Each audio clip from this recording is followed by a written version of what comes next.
Hi, everyone. Welcome to our Cybersecurity Daily Report. Today, we're going to talk about two news. The first one, Anthropic's bug hunting mythos, and the second one, Microsoft May 2026 patch. Okay, let's dive in. Hi, Steven. How are you today? I'm doing great. Thank you. Happy to be here. Great. So let's start. AI powered security scanners are getting attention again after Anthropic's Mythos was tested against the curl codebase. According to the register, curl creator Daniel Stenberg said that the results did not match the hype. Mythos reportedly flagged 5 confirmed vulnerabilities, but after review, only one was accepted as a real security issue, and even that was considered low severity. The other findings were false positives or ordinary bugs, not major security discoveries. But that does not mean AI security tools are useless. Joshua Rogers' review of AI native SAST tools describes a fast growing category of scanners that can analyze source code, look for vulnerabilities, detect malicious code, and identify major bugs. Tools like ZeroPath, Corgi, and Almanacs are as AI security engineers, and Rogers argues that they can find real issues in complex code bases, especially business logic flaws and mismatches between developer intent and implementation. The intent is clear. AI scanners can be powerful, but they are not magic. They still produce false positives, miss bugs, and need human review to confirm whether a finding is actually exploitable. In practice, AI is becoming a serious force in code security, but the gap between marketing claims and real world performance is still very visible. So, Stephen, what do you think? Do you agree with Rogers?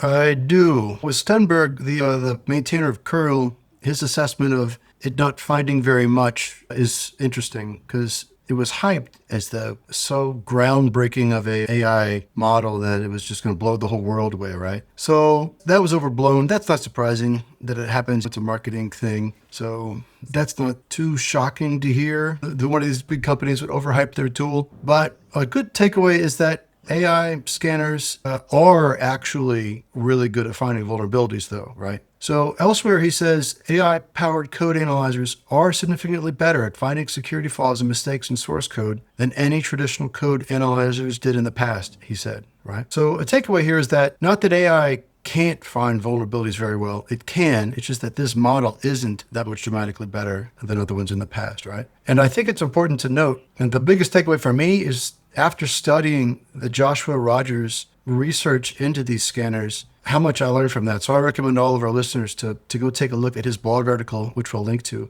because his research or testing of ZeroPath, Corgia, Almanacs, Gecko, and Amplify is super interesting how powerful they are, and they do actually find vulnerabilities very well, right? We should use them. And we're going to be testing them too at Seirim because I just learned about a whole lot of potential that they have, right? That they can work better than the regular scanners. So that I think is super important. It's just that Anthropic's own Mythos isn't really any better than those. So that's bizarre.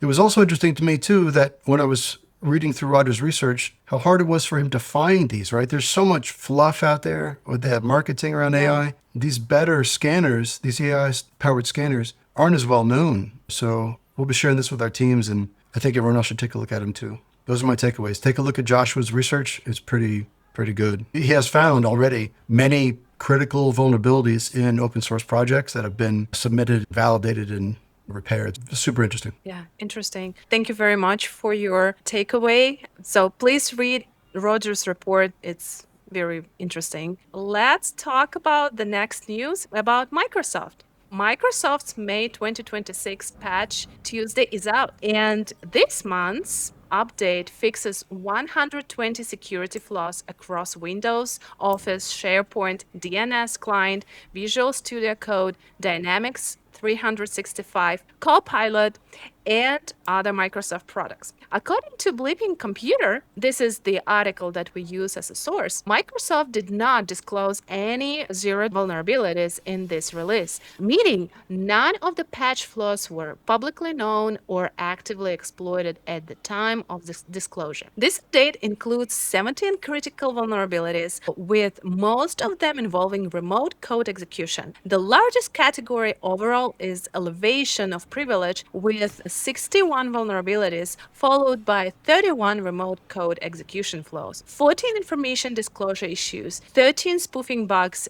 8 denial of service flaws, and 6 security feature bypass vulnerabilities. Some of the more notable fixes involve Microsoft Office, Word, and Excel. Several of these flaws could allow remote code execution if a user opens a malicious file, and Bleeping Computer notes that some can even be triggered through the preview pane. Other important fixes include a Windows GDI remote code execution flaws involving malicious EMF files, a SharePoint server RCE vulnerability, and a Windows DNS client RCE issue involving specially crafted DNS responses. Crazy. All right. So I will give you my feedback on these. Generally, it's just a regular Patch Tuesday for Microsoft. What's interesting here is how many there are, right? And they say this is because of these AI scanners are able to find so much. So we're seeing the volume go up of what they're patching. That's a good thing. I guess if AI can find all these issues and they can get resolved, that should leave us in a better place. Of course, as we know, the bad guys are using AI to attack as well, so it goes back and forth. But anyway, that's why the volume has increased so much. So there's more to patch, though. So patching is key and not really optional. We got to do it, right? But the real interesting takeaway for me here was I hadn't thought about it for a while, but the preview path or the preview pane attack path, right?